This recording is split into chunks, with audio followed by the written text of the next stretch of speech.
very strong racist component to this whole war, because one of the ways in which Americans were made to accept this new thinking was through the concept of manifest destiny.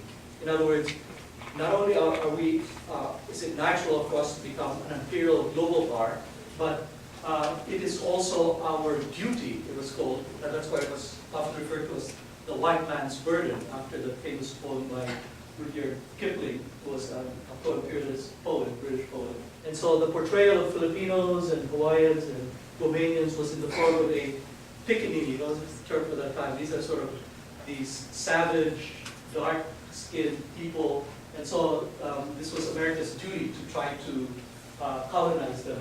But I want you to keep in mind, or to know, that this was a war that was started basically with a lie.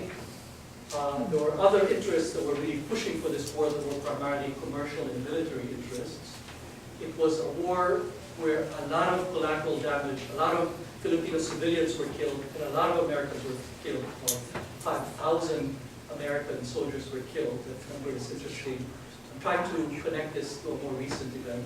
And in case you haven't noticed, and this is also a war where there was a major court-martial. There was a court-martial that took place, and in that court-martial, it was discovered that that American soldiers were torturing Filipinos, and that they had killed a whole bunch of Filipino prisoners of war.